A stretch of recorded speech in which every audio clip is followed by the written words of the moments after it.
Hello. Digestion issues घेऊन येणाऱ्या पेशंटमध्ये आणखी एक सवय कॉमन आढळते, त्याबद्दल आज बोलूयात. ती म्हणजे सतत चरणे. याला आयुर्वेदामध्ये एक खूप छान नाव दिले, दंदशूक. हे नाव लक्षात ठेवा, संस्कृत नाव आहे दंदशूक. म्हणजे असा व्यक्ती जो सतत चरत राहतो.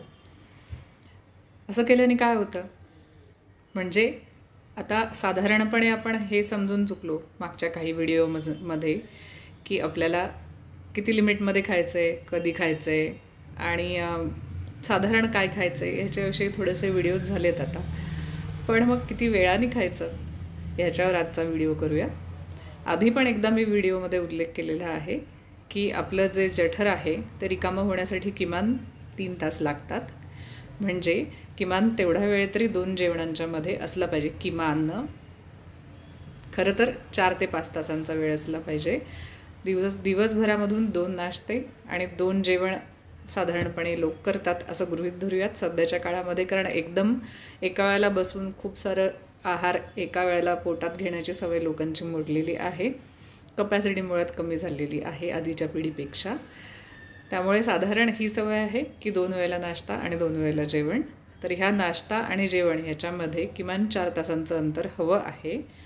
हे 4 तासांचं अंतर तुम्ही पार करता तेव्हा मध्येच खूप जास्त भूक लागत असेल तर कृपया तुम्ही आधी किती खाताय हे चेक करा, किंवा मग तुमची स्ट्रेस लेवल चेक करा. दोन्ही केसेसमध्ये म्हणजे जर तुम्ही ज्या वेळेला खायचं आहे त्या वेळेला व्यवस्थित खात नसाल तरीसुद्धा मध्ये भूक लागणार आहे.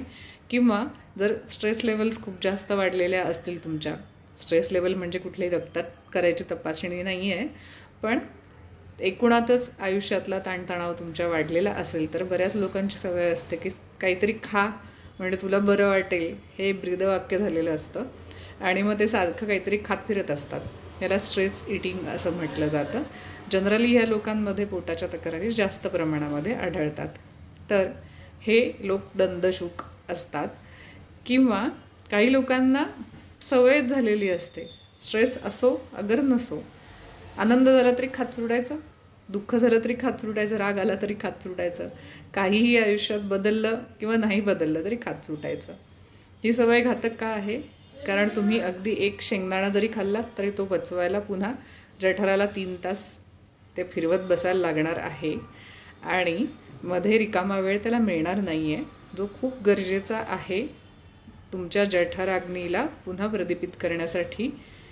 किंवा ॲलोपॅथीनुसार तुमच्या पोटामध्ये असलेले तयार होणारे सगळे जे ज्यूसेस आहेत जे अन्न पचवायला मदत करतात, ते ज्यूसेस तयार करणाऱ्या ज्या ग्रंथी आहेत त्यांना मध्ये थोडी रेस्ट पाहिजे, म्हणजे ते योग्य प्रमाणात पुढचा ज्यूस तयार करू शकतील नवीन येणारं अन्न पचवण्यासाठी. म्हणून कृपया लक्ष द्या, ज्या लोकांना 2 जेवणांच्या मध्ये सतत चरण्याची सवय आहे ती सवय बंद करा.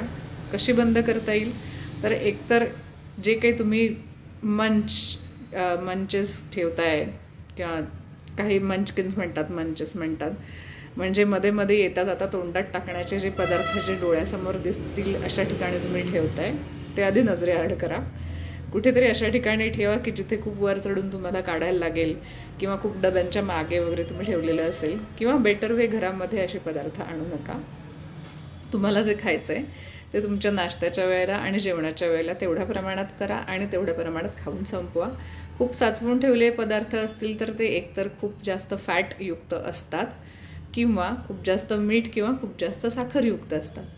चेक करून बघा, जो कुठला पदार्थ आणला आहे किंवा घरी केला आहे तो चेक करा, त्याच्यात साखरेचं प्रमाण किती, मिठाचं प्रमाण किती. हे जे स्नॅकिंग मंचिंग जे चाललेलं असतं त्याच्यामध्ये ह्या 3 गोष्टी जास्त प्रमाणांमध्ये असतात: तेल, साखर आणि मीठ.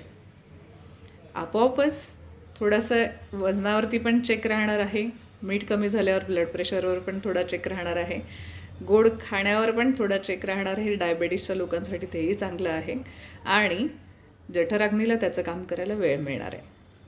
कृपया लक्षात ठेवा, कोणी प्रसाद दिलं तरीसुद्धा वाटीमध्ये काढून ठेवा आणि तुमची जेव्हा खाण्याची वेळ असेल तेव्हा तो खा.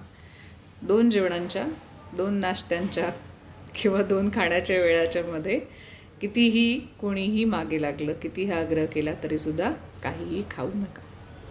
Bye bye.